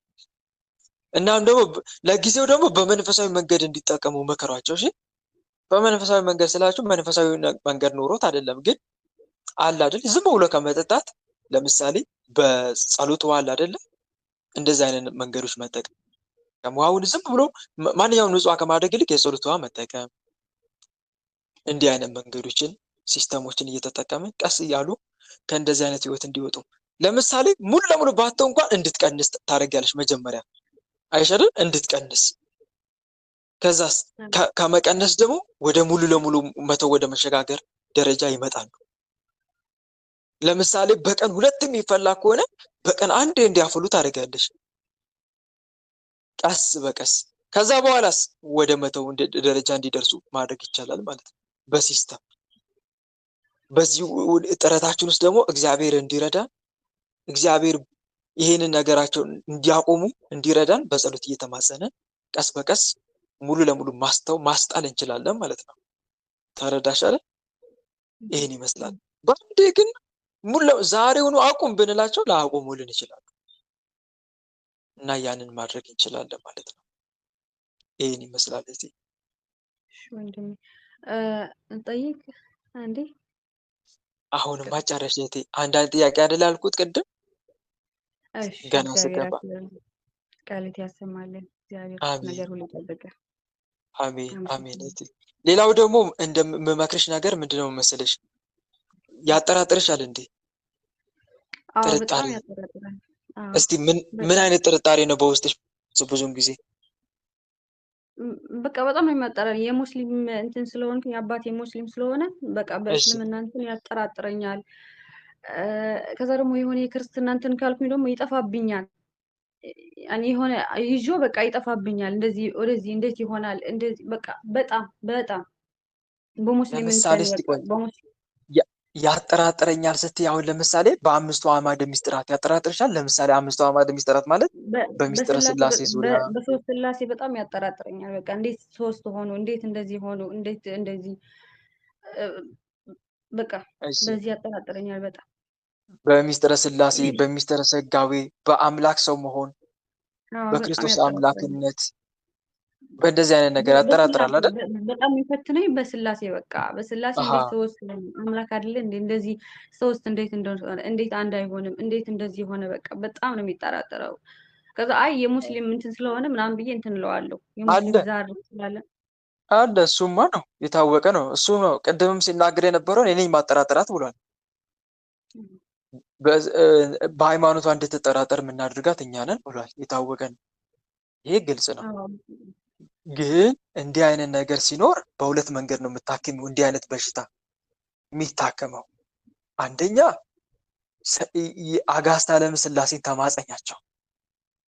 ብዙም ጊዜ ይኸውልሽ እነ ቅዱሳን አባቶቻችን የሆነ ነገር ውስጥ ጥርጣሬ ሲገቡ መረዳት ሲያቅታቸው በአንድ ነገር ላይ ሱባኤ ገብተው ይጠይቃሉ እግዚአብሔር። ከዛ እግዚአብሔር አምላክ ሚስጥር ይገልጽላቸዋል። ለአእምሯቸው የረቀቀውን ነገር በደንብ ነው የሚገልጽላቸው። በዚህ መፍታት ይቻላል። እሺ እህት ወንድሞች፣ የሆነ ነገር ላይ በሃይማኖታችሁ ከተጠራጠራችሁ ሱባኤ ግቡ። በእውነት ግልጽ ነው አይደል? አንደኛ ሱባኤ መግባት። አሁን ለምሳሌ ሚስጥረ ስላሴ ላይ የሚያጠራጥርሽ የአጋዕዝተ ዓለም ሥላሴን መማፀን አብዢ። ስግደትሽም ለስላሴ በመስገድ ይሁን። እሰግድ ለአብ ወወልድ ወመንፈስ ቅዱስ፣ እሰግድ ለአብ ወወልድ ወመንፈስ ቅዱስ፣ እሰግድ ለአብ ወወልድ ወመንፈስ ቅዱስ፣ አብ ሆይ ወደ እኔ ና፣ ወልድ ሆይ እንደዚህ ስግደት አለ አይደል? የአጋዕዝተ ዓለም እሱ ላይ አብዝሽ በደንብ አድርገሽ። ስላሴ ሆይ እውቀትን ጨምሩልኝ፣ ስላሴ ሆይ ጥርጥርን አስወግዱልኝ በያቸው ስትሰግጂ። እያንዳንዱ ስግደቶች ላይ ግልጽ ነው አይደል? ስላሴ ሆይ ጥርጣሬን ከኔ ላይ ያውጡልኝ፣ የጥርጣሬ መንፈስ አስወግዱልኝ። ስላሴ ሆይ እንድረዳ መንፈሳዊ ትምህርት ግለጹልኝ። ግልጽ ነው አይደለ? ይሄንን እያልሽ ስገጂ፣ በእውነት ይገልጹልሻል። እግዚአብሔር ለሚጠሩት ሁሉ በእውነት ለሚጠሩት ሁሉ ቅርብ ነው ተብሎ ተጽፏል። መዝሙር 144 ቁጥር 18 ላይ እግዚአብሔር ለሚጠሩት በእውነት ቅርብ ነው ይላል።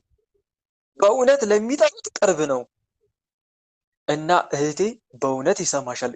እንዲህ እያልሽ ስገጂ። አንዱ በዚህ መልኩ ነው ማስወገድ የሚቻለው ማለት ነው። ሁለተኛ ደግሞ በመማር ምን በማድረግ በመማር አንዴ ብቻ አይደለም ደጋግሞ በመማር። ዝናብ አለት የሚበሳው በጉልበት አይደለም በጽናት እንጂ። የሆነ ትምህርት እየተማራችሁ ትምህርቱ ካለወጣችሁ አልለወጠኝም ብላችሁ ትምህርት አታቋርጡ። እሺ እህት ወንድሞች፣ አልለወጠኝም ብላችሁ አታቋርጡ። አለት ላይ የሚንጠባጠብ ጠብታ በአንድ አለቱን ባይበሳውም ባይሰብረውም ባይሰነጥቀውም ግን በጊዜ ሂደት ብዛት ያ አለት ይሰነጠቃል አይሰነጠቅም? መልሱልኝ እስቲ። ይሰነጠቃል አይደል? ጊዜ በኋላ በጊዜ ርዝመት ይሰነጠቃል። ልክ እንደዚሁም ትምህርትን ደጋግሞ በመማር ይገባናል። እና መማር አታቋርጭ። ያልገባሽ ነገር ላይ ደጋግመሽ ተማሪ። እየተማርሽ ደግሞ ቅድም አሁን ያልኩሽን ነገር ማድረግ። ስላሴ ሆይ የጥርጥር መንፈስ አስወግዱልኝ፣ ስላሴ ሆይ ሚስጥርን ግለጹልኝ፣ እውቀትን ጨምሩልኝ፣ አጋዕዝተ ዓለም ሥላሴ ሆይ በአንተ ላይ ያለውን እውቀት ጨምርልኝ፣ እንድረዳ እርዳኝ፣ አንድነትን ሶስትነትን ግልጽ አድርግልኝ። በእውነት እግዚአብሔርን በጨነቀኝ ጊዜ እግዚአብሔርን ጠራሁት አይደል ያለው ዳዊት? በጨነቀኝ ጊዜ እግዚአብሔርን ጠራሁት፣ ወደ አምላኬም ጮኽኩ፣ ከመቅደሱም ቃሌን ሰማኝ፣ ጩኸቴም በፊቱ ወደ ጆሮ ገባ ብሎ እንደተናገረው እና ይሰማሻል እህቴ። በዚህ መንገድ የጥርጥር መንፈስ ታስወግጃለሽ። በእነኚህ መንገዶች ማለት ነው። ግልጽ ነው አይደል? ይህን አድርጊ። መንፈሱን ደግሞ ተቃወሙ፣ ዲያብሎስን ተቃውሙ ከእናንተም ይሸሻል። ወደ እግዚአብሔር ቅረቡ፣ ወደ እናንተም ይቀርባል። ሰይጣንን እንዲህ በይው ሁሌ፣ ሰይጣን ሆይ አጋዕዝተ ዓለም ቅድስት ሥላሴን አምናለሁ። አብ ወልድ መንፈስ ቅዱስ በባህሪ በስልጣን በአገዛዝ አንድ አምላክ እንደሆኑ በአካል ሶስት እንደሆኑ አምናለሁ። እኔ ብሳሳት የኔ መጠራጠር ከኔ እምነት ወይም ደግሞ ከኔ እውቀት ማነስ ቢሆን እንጂ እንዲሁም ያንተ ክፉ ስራ ይሄ መጠራጠር ያንተ ክፉ ስራ እንጂ የእግዚአብሔር አንድነትን የእግዚአብሔርን ሕልውና የሚለውጠው ሆኖ አይደለም። እግዚአብሔር ይገስጽህ። አንተ ክፉ መንፈስ በአጋዕዝተ ዓለም በቅድስት ሥላሴ ስም ታምኜ እክዳለሁ በሉት። ደጋግመን እንዲህ እያልን ምንክደው ከሆነ ምንቃወመው ከሆነ የኋላ ኋላ አሸናፊነቱ የኛ እንጂ እሱ አይሆንም። ሌላው ደግሞ ወደ ጥርጣሬ የሚወስድሽ የሆነ የክርክር ነገሮች የለም። አባዜ ክርክር ላይ ብዙ ጊዜ ከአሕዛብ ጋር ሲደረግ ክርክር እንዲህ አይነት ነገር ላይ ብዙ ጊዜ አትገኝ። እሺ እህቴ፣ እምነትሽን ወደ ጥርጣሬ የሚከቱስ ነገር ውስጥ የሚወስድሽ ከሆነ አትግቢ። ከክርክር ይልቅ ዘንድ ለሰው ክብሩ ነው ይላል መጽሐፍ። መጽሐፈ ምሳሌ ምዕራፍ 20 ቁጥር 3 ላይ ከክርክር ይልቅ ዘንድ ለሰው ክብሩ ነው። እና ይህን ይመስላል። እነኚህ ነገሮችን ተግባራዊ አድርጊ። ሌላው ደግሞ ያልገባሽን ነገር ከመጠየቅ ወደኋላ አትበይ። እሺ እኔንም ቢሆን ጠይቅኝ፣ ችግር የለም። በአጋዕዝተ ዓለም ሥላሴ አስተምሮ ላይ ከሆነ ትምህርት ላይ ከሆነ እግዚአብሔር በረዳኝ መጠን መልስልሻለሁ። እህት ወንድሞች፣ በነገር ሃይማኖት ዙሪያ ጥርጣሬ ካለባችሁ ይዛችሁ አትቀመጡ። እሺ ጠይቁ፣ ጠይቁ፣ አትቀመጡ ይዛችሁ። በሽታውን የደበቀ ይባላል ብዙ ጊዜ። በሽታውን የደበቀ ምን አይገኝለትም? መድኃኒት አይገኝለትም። እና ጠይቁ። በሚስጥረ ሥላሴም አስተምሮ ከሆነ በሚስጥረ ሥጋዌም፣ በሚስጥረ ጥምቀትም፣ በሚስጥረ ቁርባንም፣ በሚስጥረ ትንሣኤ ሙታንም፣ በሌሎችም ሚስጥራተ ቤተክርስቲያን ጥያቄ ካለባችሁ፣ በመጽሐፍ ቅዱስ ዙሪያም ጥያቄ ካለባችሁ ጠይቁ። ወደኋላ አትበሉ። ጥያቄ ይዛችሁ አትቀመጡ። እና አንድ የምንማረው ትምህርት ይሄ ነው እህቴ። በተረፈ በርቺ እሺ። መበርታት መጠንከር ያስፈልጋል። ከአሕዛብ ጋርም አሕዛቦችንም የሚያመጣልሽ እሱ ነው። ሙስሊም ወንድ ለትዳር ሕይወት እንዲጠይቅሽ የሚያደርገው የእሱ ሴራ ነው። አውቆ ነው። ወደዛ ሕይወት እንድትገቢ ስለሚፈልግ ነው። ብዙን ጊዜ ወንድሞች የሙስሊሞች ነገር ብዙ ጊዜ አብዛኛው ጊዜ የመማረክ ሁኔታ አዝማሚያ ካለ ወንድሜ ተጠንቀቅ። የሙስሊም ዛር መንፈስ አለ ማለት ነው። በሙስሊሞች የመማረክ አይነት አንዳንዱ በአለባበሳቸው የሌለ ይማረካል። አንዳንዱ በመንዙማቸው በነሽዳቸው ይማረካል። እንዲህ አይነት የሆነ የመማረክ አዝማሚያ አብዛኛውን ጊዜ የምታሳይ ከሆነ አለ ማለት ነው ወንድሜ፣ አለ ማለት ነው እህቴ። ልትጠነቀቅ ይገባል። እና አንድ የምንማረው ትምህርት ይሄ ነው። በተረፈ በርቺ እህቴ። እሺ፣ አመሰግናለሁ። እግዚአብሔር ያክብርልኝ። እመቤቴ ቅድስት ድንግል ማርያም ትጠብቅ። በጣም አመሰግናለሁ። ከልጅ ያሰማልን። አሜን አሜን። በርቺ እህቴ። እሺ ተራ ቁጥር ስንት ነበረ? 2 ነው አይደል? የተሰጠንን ብናቅ አለ ወይስ የለም? ወይም አለሽ ወይስ የለሽም? ሴት ነሽ? እሺ የኔ ጥያቄ በህልሜ የጓደኛዬነት ካየኋትኝ የሆነ ነገር ሁሉም ነገር ዝብርቅርቅ ወጣን ያሰብኩት ሁሉ ያሳካልኝ ምናምን። እስቲ ድገሚው እስቲ። በህልሜ የጓደኛዬነት ካየኋትኝ ያሰብኩት ሁሉ አይሳካልኝም። የጓደኛዬን እናት? አዎ፣ በተደጋጋሚ ቀን በቀን ባየኋት ሰዓት እሺ አይሳካልኝም። በሁለት መንገድ እንየዋ። ይሄንን በሁለት መንገድ እንየው ከተባለ አንደኛ ከሷ የመጣ መንፈስ ካለ በቡዳ መልክ፣ ሁለተኛ ደግሞ መተትም ካለ ፈትሽ። ግን ራስሽን እሺ፣ ራስሽን ፈትሽ። በምንድን ነው የምትፈትሽው? መናፍስቶችን በመቃወም እግዚአብሔርን በመጠየቅ። አንደኛ እግዚአብሔርን ጠይቅው። ጌታ ሆይ ለምንድን ነው የጓደኛዬን እናት አይቼ አሁን ለእኔ ያቀረብሽውን ጥያቄ የለም ለመድኃኒዓለም አቅርቢው። ሳትለውጩ ሳትቀንሹ ጌታ ሆይ ለምንድን ነው እናቴን በህልም አይቼ ነገሮች የሚበላሹብኝ ብለሽ ጠይቂው እግዚአብሔር አምላክን። ከቻልሽ በሱባኤ ግቢና ጠይቂ። ከዛ በኋላ አምላኬ ሆይ ምናልባት ከጓደኛዬ እናት የመጣ መንፈስ ካለ እባክህ ያዝልኝ በይው፣ ስራውንም አስቆምልኝ በይው። ከዛ መናፍስቶችንም ጠይቂ በአጋዕዝተ ዓለም በቅድስት ሥላሴ ስም እየቀጠቀጥሽ ከጓደኛዬ እናት የመጣ መንፈስ አለ፣ መተት ሆነ ተልከህ የገባ ወይም ደግሞ ቡዳ ሆነ የገባ መንፈስ ካለ ራስን አጋልጥ እያልሽ ጠይቂው። በጊዜ ሂደት ይጋለጣል፣ ይያዛል። ወይም ደግሞ የጓደኛዬን እናት በህልም አሳይተህ ስራዬን የምታበላሽብኝ መንገዶችን የምትዘጋብኝ እርኩስ መንፈስ ራስን አጋልጥ፣ ስራን አቁም እያልሽ ቀጥቅጪው። በጊዜ ሂደት ይያዛል። ይሄን አድርጌቴ ግን ከሁለት አንግል ይሆናል ያልኩሽ። አንዱ ወይ ተልኮ የገባ መተት አለ ወይም ደግሞ በዛር በኩል ወይም በቡዳ መልክ የገባ መንፈስም ይኖራል ማለት ነው። ግልጽ ነው። እና መጠየቅ ግድ ይላል። በዚህ መንገድ ፈትሺ። ሱባኤ ብትገቢ ደግሞ በጣም መልካም። እህት ወንድሞች መንፈስን ከመፋለም በፊት አስቀድማችሁ ሱባኤ ግቡ። እሺ፣ ሱባኤ የመግባት ልምድ ይኑረን። ሱባኤ ከገባ በኋላ በሱባኤ እግዚአብሔርን መናፍስቱ በሱባኤ ምንድን ነው የምንጠይቀው? አንደኛ እግዚአብሔር ኃጢአታችን ይቅር እንዲለን፣ ሁለተኛ ደግሞ ጠላቶቻችን ከእግራችን በታች እንዲጥልልን፣ እኛ ጋር ለዘመናት ተሰግስገው የነበሩ የዛር የመተት የድግምት የቡዳ መናፍስት እንዲጋለጡ እንዲይዝልን በቁጥጥር ስር እንዲያውለን እንጠይቀዋለን ማለት ነው። ከሱባኤ ከወጣ በኋላ ደግሞ መናፍስቶቹን መፋለም፣ ውጣ በመድኃኔዓለም ስም እያለን መቀጥቀጥ እንችላለን። ያኔ ይያዛሉ መናፍስቶቹ። የበለጠ ደግሞ አሁንም መናፍስት እንዲያዙልን ከቅዱሳን አንዱን ረዳት አድርገን ይዘን አንዱን ቅዱስ ፍቅራችን የሚያደላው አለ አይደል?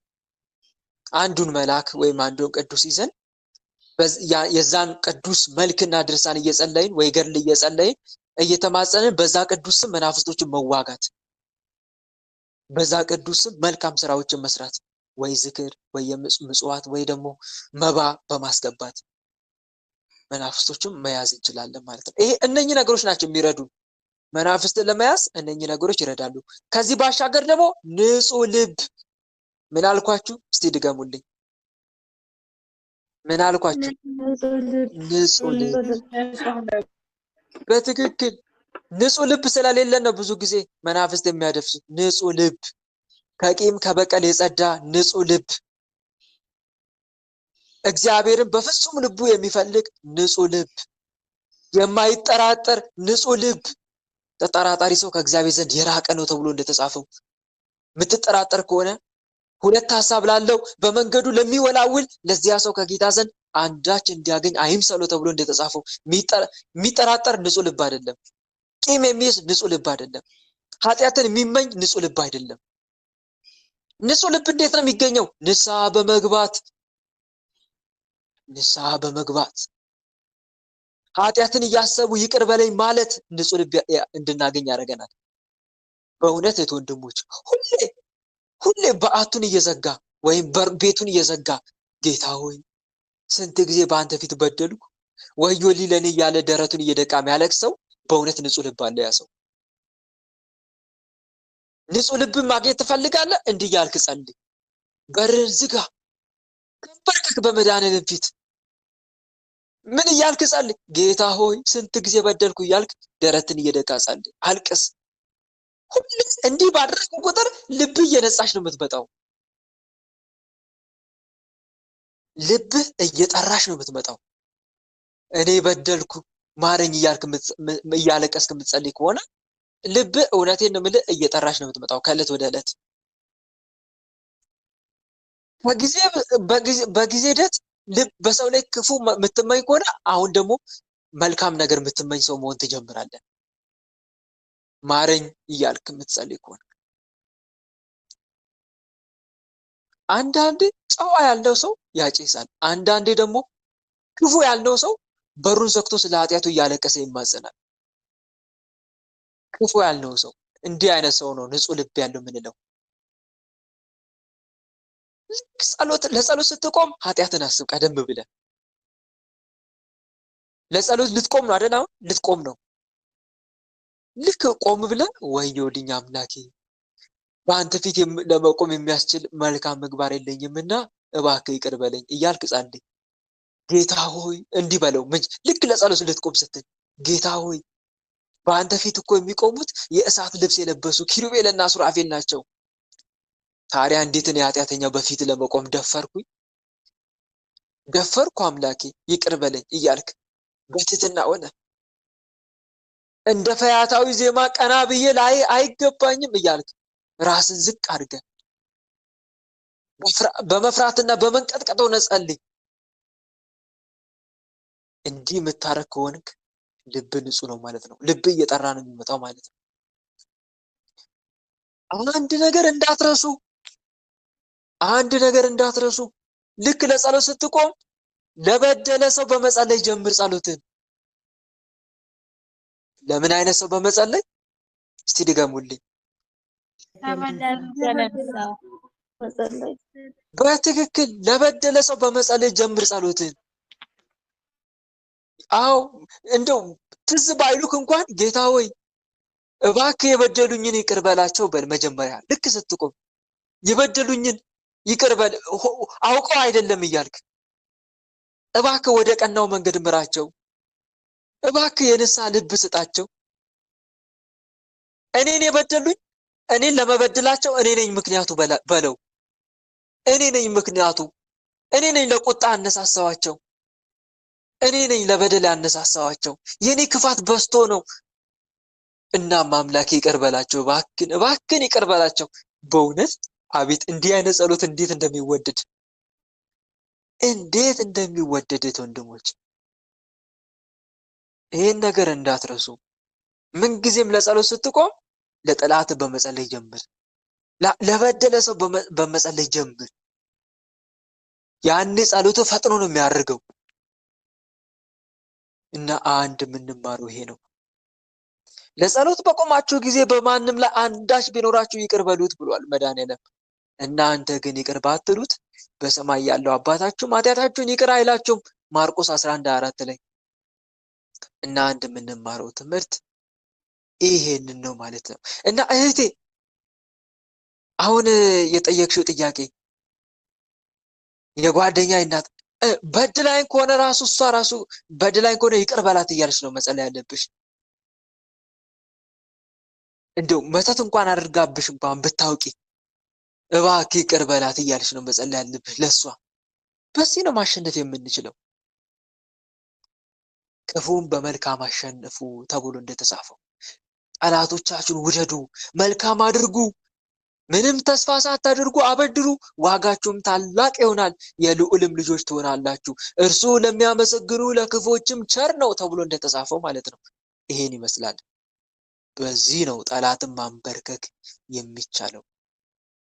እሺ ያንቺን በዚህ ከመለስኩኝ ወደ ተራ ቁጥር 3 ልለፍ። አንድ ጥያቄ ላስተናግድ። ተራ ቁጥር 3 ገብረስላሴ አለ? አቤት ወንድም ያለ።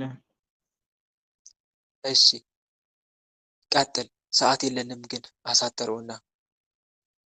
እሺ ወንድም በስላሴ ስም የኔ ጥያቄ ማለት ነው አንድ በቅዳሴ ነው ማለት ነው። የክርስትና ስም እህል ውሃ ይዘን ማለት ነው ቅዳሴ ስናስጠራ በር ከፈሉ ይላሉ። ይቻላል ወይስ እንዴት ነው? ባጭር ሁለት ጥያቄና 3 ጥያቄ ናቸው ማለት ነው። እህል ውሃ ስናስጠራ ቅዳሴው ምንድን ነው? የነፍስ ይማር ማለት ነው። አሁን ቅዳሴ የነፍስ ይማር ለማስማለት ነው። አንድ ሰው የምናስጠራ 10 ሰውም በወር አሁን እህል ውሃ ይዘን እንሄዳለን፣ እንጀራ ነጠላው ማለት ነው። ከዛ ብር ትከፍላላችሁ። ብር የሚከፈለው ለምን መሰለ? አንደኛ ቅዳሴ ከመገባቱ በፊት ነው። ያም ደግሞ የሚከፈልበት ምክንያት ለምንድን ነው? ለማስቀደሻ የሚሆኑ ንዋየ ቅዱሳት የሚሟላበት ስለሆነ ነው። ለምሳሌ ቅዳሴ የሚቀደሰው በምንድን ነው? ዘቢብ አያስፈልግም? ዕጣን አያስፈልግም? ያለ ዕጣን ይቀደሳል? ያለ ዘቢብ? እነኚህ ነገሮች ለመቀደሻ የሚያስፈልጉ ነገሮች ናቸው። ዘቢብ አንድ፣ ዕጣን፣ ስንዴ፣ ጧፍ፣ ሻማ፣ እነኚህ ለቅዳሴ የሚያስፈልጉ ነገሮች ናቸው። እነኚህ ለመግዛት ያስፈልጋል ገንዘብ ማለት ነው። ገዝተን መስጠትም እንችላለን። ግን አብዛኛው አብያተ ክርስቲያናት ምንድን ነው የሚያደርጉት? መገበሪያ ብለው ያስከፍላሉ። ዞሮ ዞሮ ለእነኝህ ማሟያ ነው አላማው ማለት ነው። ግልጽ ነው አይደል? እሺ ተረድተኛል ማለት ነው። እሺ የሁለተኛው ደግሞ አህዛቦች ማለት ነው። አሁን በቅዳሴ ስም አንሰይምም አሉ ማለት ነው። አህዛቦቹ እንዴት ነው ማሰብ የምንችለው? ሲቀጥል ደግሞ ከ7 ዓመት በታች የሆኑት ቅዳሴ ማስነሳት ይቻላል ወይ? እሺ መልካም። አህዛብን እንዴት ነው ማስነሳት? አህዛብ ስም የላቸውም እኮ ሲጀመር አይደለም? ስም የላቸው። መጀመሪያውኑም ከመሞታቸው በፊት በክርስትና ህይወት አልተመላለሱም አይደል? ቤተክርስቲያን ደግሞ ፍትሐት የምታደርገው የምታስበው ምን ለሆኑ ነው? በክርስትና ህይወት ላረፉት ነው። እንደ ቤተክርስቲያን ስርዓት ቅዳሴ ላይ ከሆነ አዲስ የሞቱትን ያንሳ ይላል። ቅዳሴ ላይ ካህኑ ዲያቆኑ ጸሎትን ለውስተ ንስሐ ሀሎክሙ አትቱ ርእሰክሙ ካለ በኋላ ወይም ስግዱ ለእግዚአብሔር ልክ እግዚኦታ ሊባል ሲል ማለት ነው የሞቱትን ሰዎች አንሳ ይላል። ቅዳሴው ላይ የሞቱትን ሰዎች እዚህ ጋር አንሳ ይላል እና በዚህ ሰዓት ይነሳሉ የሞቱ ሰዎች። አሁን በዚህ ሰዓት ታዲያ የሞቱትን ሰዎች ነው እንዲያነሳ የሚያዘው መጽሐፉ ራሱ ማለት ነው።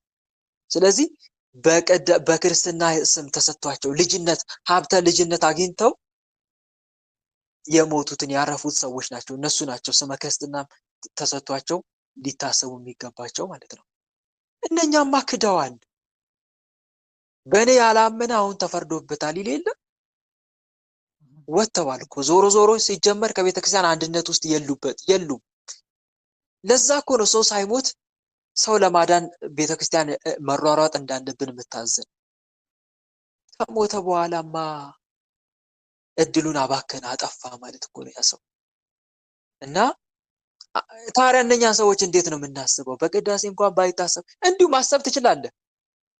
እንዲሁ ማሰብ ትችላለህ አንተ በራስህ ማለት ነው። ለማንኛውም ሰው ጸሎት ብናደርግ ችግር የለውምና፣ ግን ከቤተ ክርስቲያን ሕግ አንጻር ከሆነ ግን በስመ ክርስትና ሀብተ ልጅነት አግኝተው ያረፉትን ሰዎች በምግባር ክደው ከሆነ ማነው በምግባር ኃጢአት ሰርተው ሞተው ከሆነ ቤተክርስቲያን ምን ትላለች? ጌታ ሆይ ትላለች፣ እነኚህ እኮ ሀብተ ልጅነትን አግኝተዋል፣ በስም ተጠምቀው ነበር፣ ግን ምግባር ጎደላቸው፣ እናም አምላኩ እባክህ ማራቸው ትላለች። አያደ ልጅነትን አግኝተው ነበር፣ በስም አምነው ነበር፣ ተጠምቀው ነበር፣ እባክን ስለ ምግባራቸው በህይወተ ስጋ ስላለው ሳሉ ምግባር ስለጎደላቸው እባክና ከመንግስት ውጭ አታርጋቸው እያለች ትማጸናለች። እነኛማ ሳያምኑ ለሞቱ ሰዎችማ ክርስቶስ የተናገረው ቃል አለ፣ በልጁ የሚያምን አይፈረድበትም፣ በእኔ የማያምን ግን በአንዱ በእግዚአብሔር ልጅ ስላላመነ አሁን ተፈርዶበታል ይላል። ከባድ ነው አይደል? ፍርዱን አግኝተዋል ማለት ነው። አሁን ተፈርዶበታል። ይሄ ከባድ ነው በእውነት።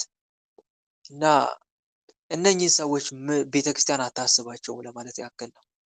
እና ግን እንዲሁ ማንኛውም ሰው መንፈሳዊ ቅናት ኖሮት ወይም ደግሞ ያንን ሰው ከወደደው እግዚአብሔር አምላክን እግዚአብሔር ባወቀው ጌታ ሆይ እባክህ አስበው እያለ በዓለማዊ ሰውም ቢሆን መማፀን ይችላል። የተራበውን እያበላ መማር። ያ ሰው ግን መማርና ለመማሩ በእግዚአብሔር መሐሪነት ላይ ይወሰናል። እግዚአብሔር የወደደውን ይምራል ተብሎ ተጽፏል አይደለም? መጽሐፍ ላይ ሊመራው ይችላል። እሱ የእግዚአብሔር መሐሪነት ላይ ነው። እሱ ፍርዱ ነው። በጸሎት የምታስበው ለማን ትተህ ነው? ለእግዚአብሔር ትተኸው ነው። እግዚአብሔር የወደደውን ሊምር እኮ ይችላል። ታስታውሳለህ? እንደውም አባ መቃርስ ታሪክ ላይ አባ መቃርስ ትንሣኤ ሙታን የለም የሚባል ክርክር ተነስቶ ነበር በእሳቸው ጊዜ። ከዛ አንድ መናፍቅ ተነሳና እኔ የሞተ ሰው ካላነሳችሁ አላምንም ማለት። ከዛ አባ መቃርስን ይህን ታምር እንዲሰራ ለመኑት በዛ ሰዓት የነበሩ ክርስቲያኖች።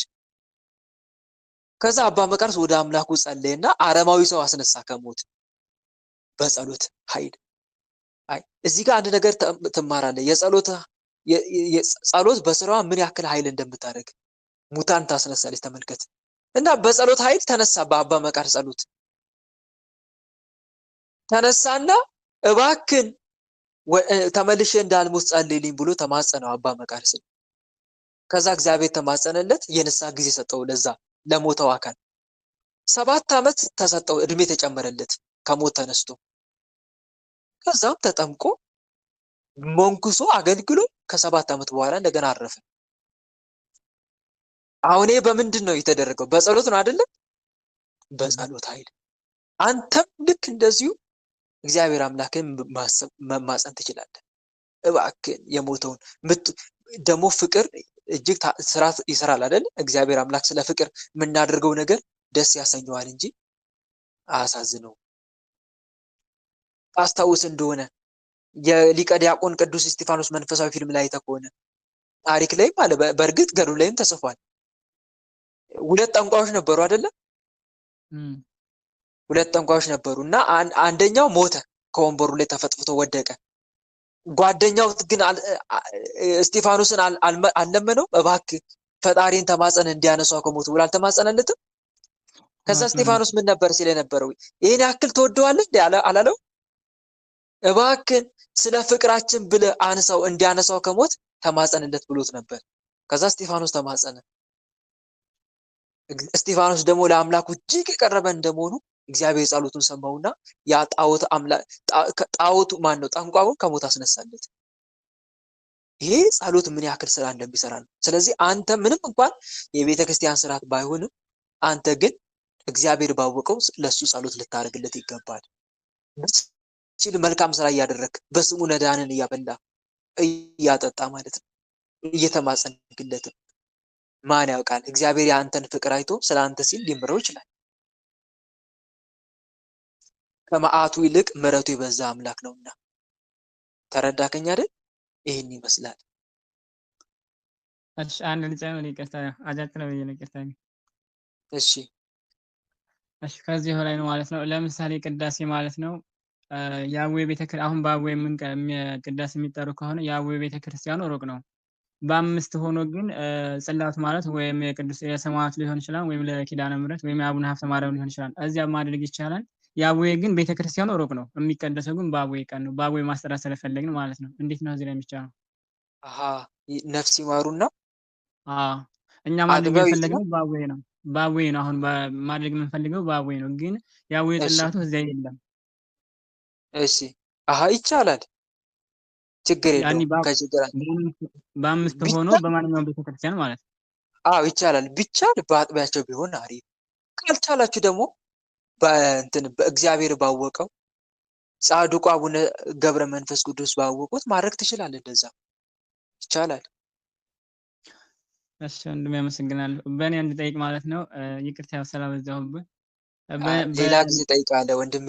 ቅድም ገና ስትገባ 3 ጥያቄዎች አሉኝ ስላልከኝ ነው 3ቱንም ያስተናገርኩ። ሌላ ጊዜ ደግሞ ትቀጥላለህ። እሺ የጸሎት ሰዓታቸውን እየተሻማን ስለሆነ ነው። እሺ ወንድሜ አመሰግናለሁ። ተረድተኛል። መልካም። እሺ እህት ወንድሞች፣ የዛሬው መርሃ ግብራችን በዚሁ ተጠናቋል።